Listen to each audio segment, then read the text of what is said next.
गोविंदा गोविंदा. नमस्कार, मी कल्पना घेऊन आले आहे एक महत्त्वपूर्ण व्हिडिओ. आजच्या व्हिडिओमध्ये आपण तिरुपती देवस्थानाविषयी म्हणजेच तिरुपती देवस्थान कसे स्थापन झाले व तिरुपतीचा ब्रह्मोत्सव याबद्दल माहिती बघणार आहोत.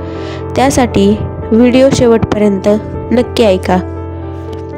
समुद्रसपाटीपासून 3000 फूट उंचावर असलेले तिरुपती देवस्थान म्हणजे विश्वातील एक दिव्य चमत्कार आहे.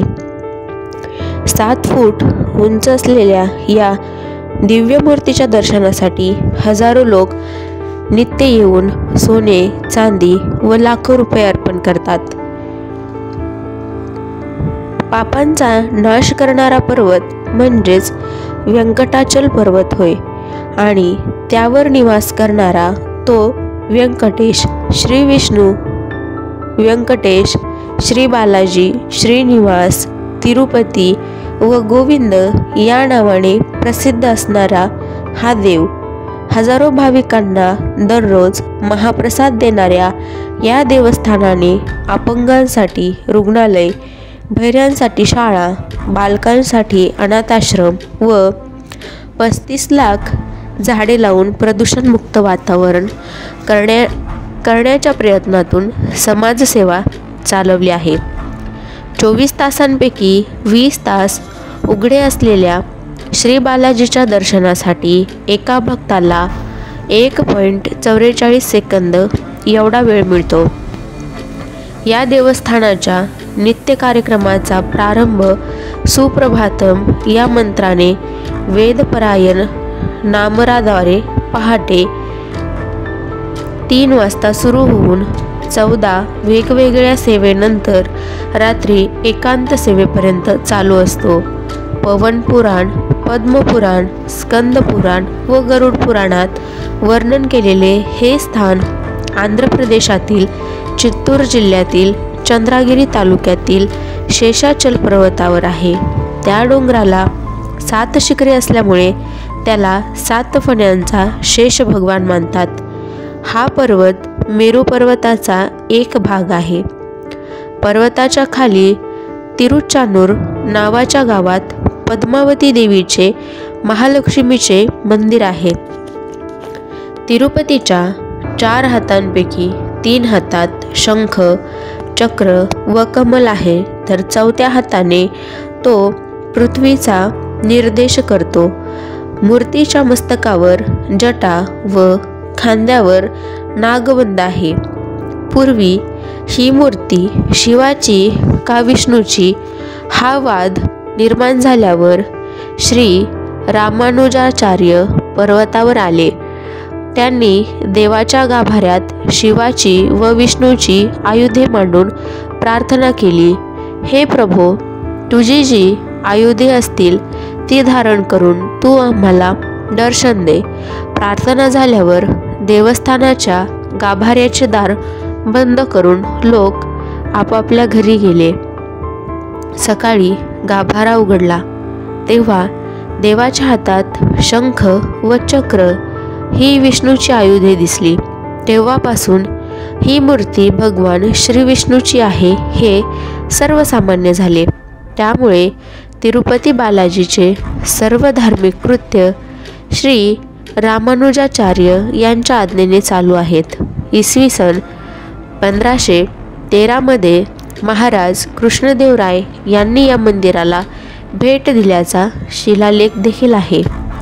अंजनाद्री, वृषभाद्री, शेषाद्री, गरुडाद्री, नारायणाद्री व व्यंकटाद्री या डोंगरातून हजारो भाविक गोविंदा गोविंदा या नामाचा उच्चार करत तिरुपतीच्या दर्शनात जातात. व्यंकटेश्वराचे मुख्य मंदिर द्राविडी शिल्परचनेची कलाकृती आहे. गर्भगृहावरील विमान सोन्याच्या पत्र्याने मढवलेले असून त्यालाच आनंद निलयम असे म्हणतात. हे मंदिर पूर्वाभिमुख आहे. या विशाल मंदिराला 3 प्राकार आहेत.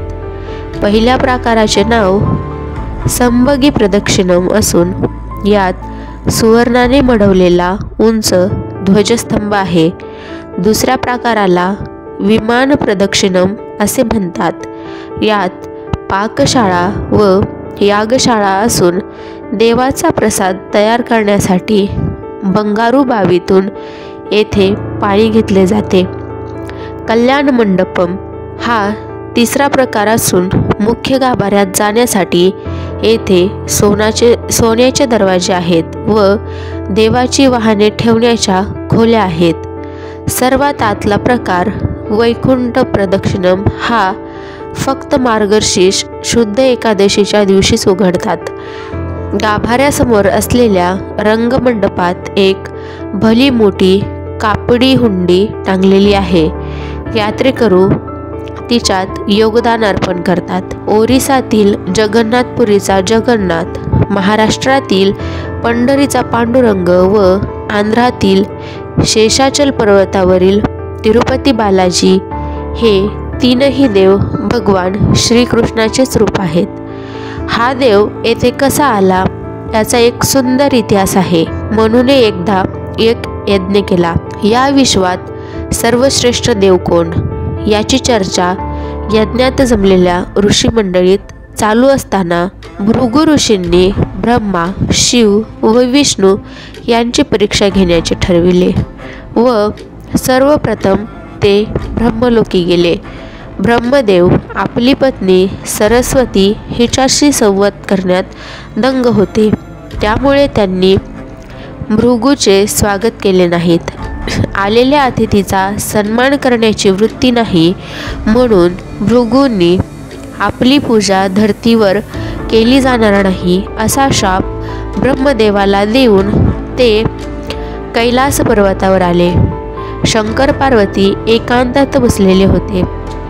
भृगूला पाहून माता पार्वती लाजली व ती एकांत सोडून निघून गेली।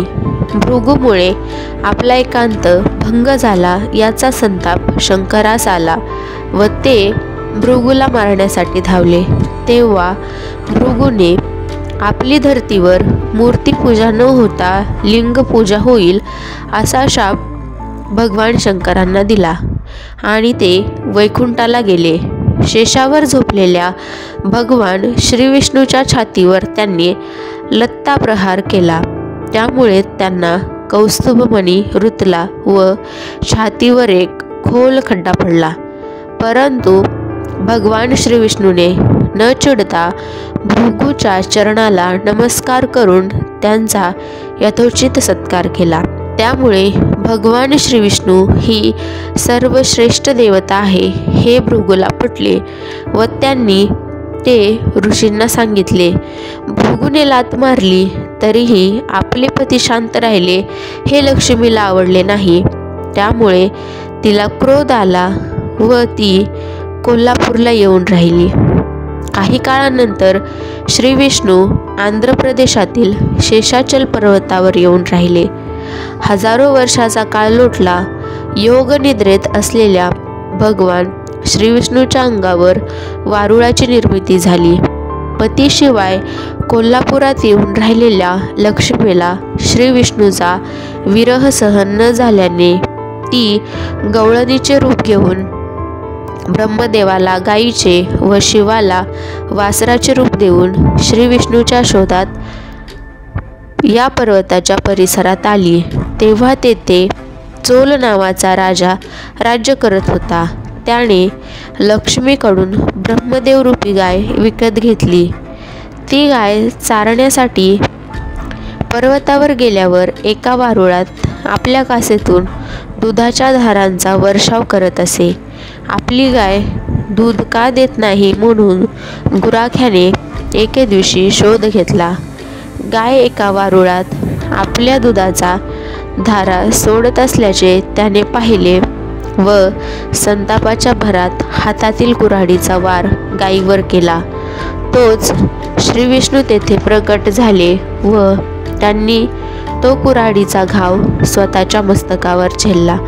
त्यामुळे आजही श्री बालाजीच्या मस्तकावर कुऱ्हाडीचा घाव आहे।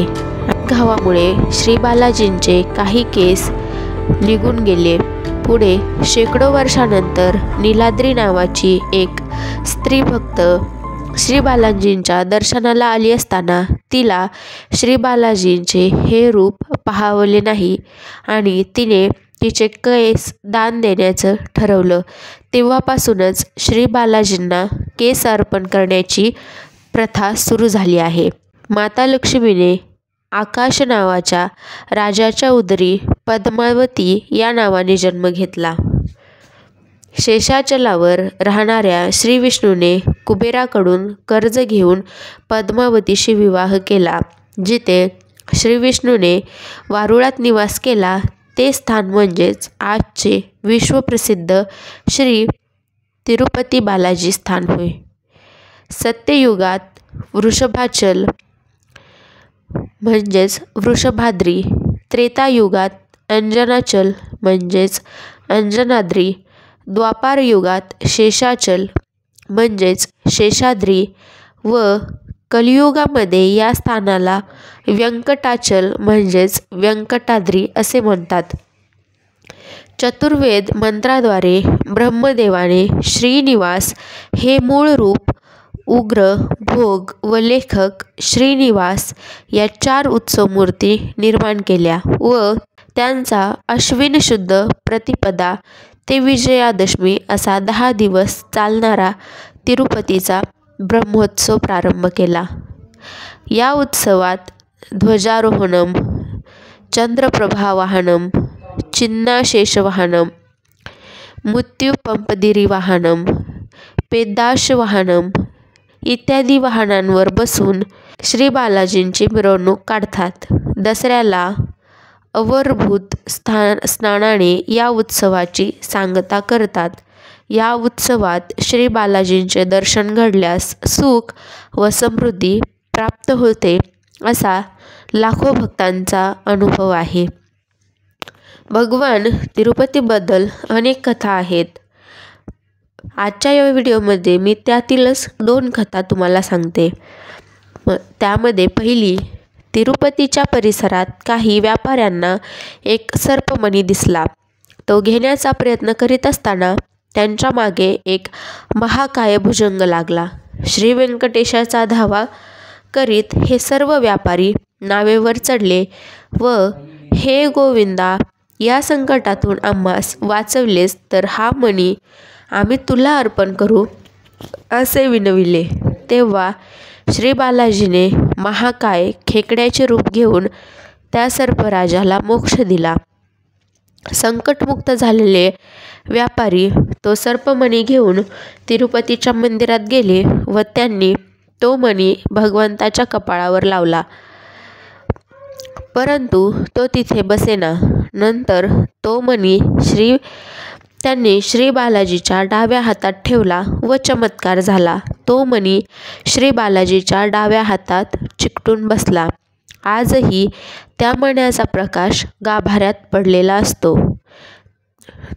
कथा दुसरी, गोविंदन या भक्ताने दुष्काळात गरिबांसाठी आपले दुकान लुटले व परत दुकान उभे करण्यासाठी माधवन या माणसाकडून कर्ज घेतले. ते कर्ज त्याने प्रामाणिकपणे फेडले, परंतु कर्जाचा कागद घेण्यास विसरला. काही दिवसांनी माधवनने गोविंदनवर कोर्ट केस केली. मी पैसे फेडले याला साक्षीदार श्री बालाजी आहेत असे गोविंदनने न्यायाधीशाला सांगितले. तेव्हा कागदावर सहीसह साक्षीदाराला न्यायालयामध्ये उपस्थित करा असे न्यायाधीशाने सांगितले. कागद घेऊन गोविंदन तिरुपतीला गेला व श्री बालाजीसमोर ठेवला. त्यावर मूर्तीतून प्रकाश बाहेर पडून सुवर्णाक्षरात श्री बालाजीने त्या कागदावर सही केली. दुसऱ्या दिवशी श्री बालाजी कोर्टात हजर राहिले. तेव्हा ते फक्त न्यायाधीश व गोविंदन यांनाच दिसत होते. पैशाचा हिशोब माधवनने आपल्या चोपडीत लिहून ठेवला आहे असे बालाजीने सांगितल्यावर कोर्टाने चोपडी जप्त केली. माधवन घाबरू लागला. व गोविंदने मला सर्व पैसे दिले आहेत असे त्याने सांगितले. असे म्हणतात, श्री बालाजीजवळ मागितलेली इच्छा नक्कीच पूर्ण होते. तर तुम्हीही नक्कीच वेळ काढून तिरुपती श्री बालाजीच्या दर्शनाचा लाभ घ्या. श्री बालाजी तुमच्या इच्छा नक्कीच पूर्ण करतील. तिरुपती येथे प्रसादाचा लाडू आणि केस अर्पण करणे हे खूप प्रसिद्ध आहे. आशा करते तुम्हाला ही माहिती नक्कीच आवडली असेल. माहिती आवडल्यास व्हिडिओला लाईक आणि शेअर करायला विसरू नका आणि आपल्या यूट्यूब चॅनलला सबस्क्राईब नक्की करा आणि कमेंट्समध्ये श्री गोविंदा नक्की लिहा. धन्यवाद.